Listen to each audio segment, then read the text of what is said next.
पुत्र भवर में ऐस कर कल्याण है। पुत्र भवर में ऐस कर कल्याण है। हर दिन निवास मैया दियो का न ध्यान है। हर दिन निवास मैया दियो का न ध्यान है। पुत्र भवर में ऐस कर कल्याण है। पुत्र भवर में ऐस कर कल्याण है।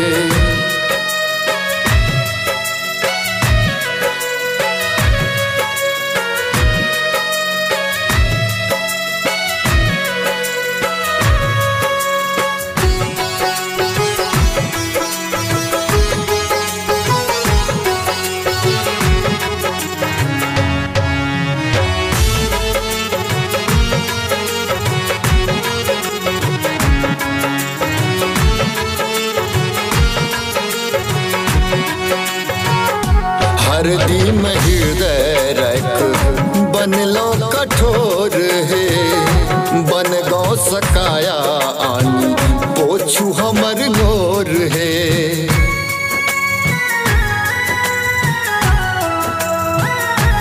हाँ हरदी में हृदय रख बनलो कठोर है।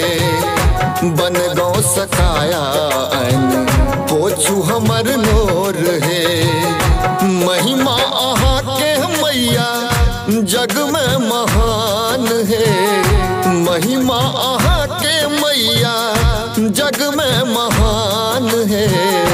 हरदी निवासनी मैया कहरु कल्याण है। पुत्र भवर में ऐस करु कल्याण है।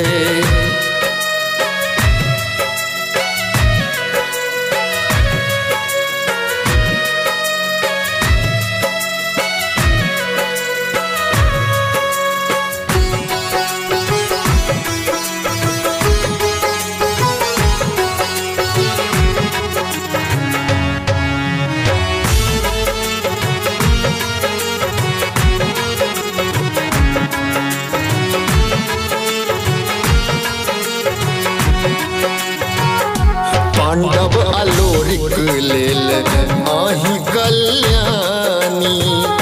हर विपैत कहिया हमरो भवानी।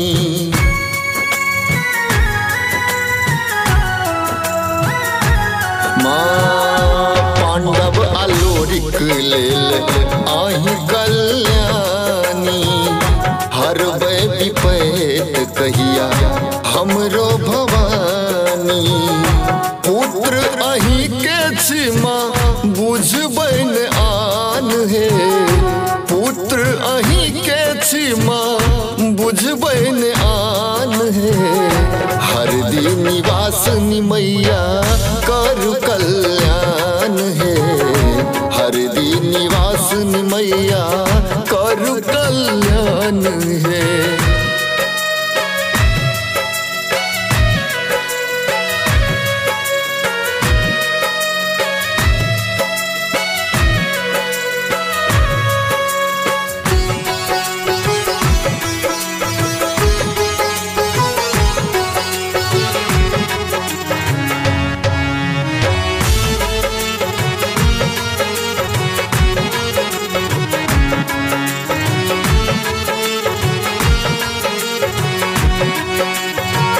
सेवक बेकल ऐस माँ शरण लगाबू।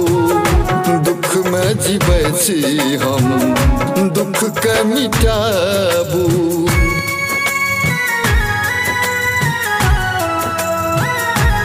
माँ सेवक बेकल ऐस माँ शरण लगाबू।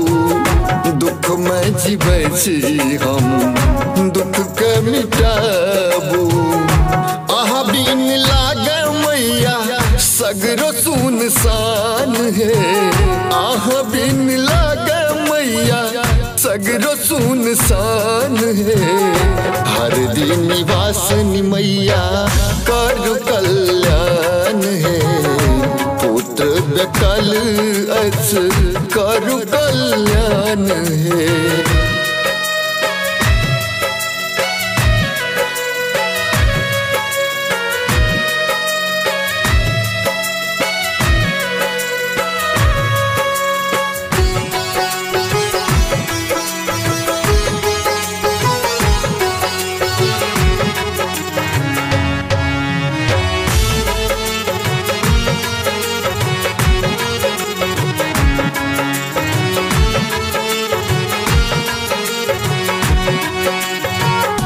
दुर्गतिनाशनी दुर्गा करछि गोहर हे। पुत्र चमन के पूजा कलियो कर हे।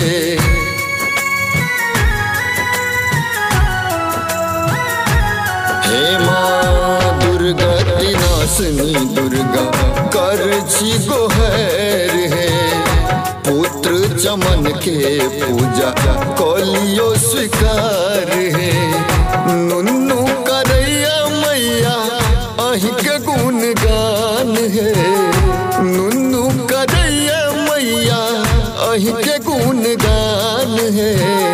हर दिन निवासनी मैया कर कल्याण है। पुत्र भवर में अछि कर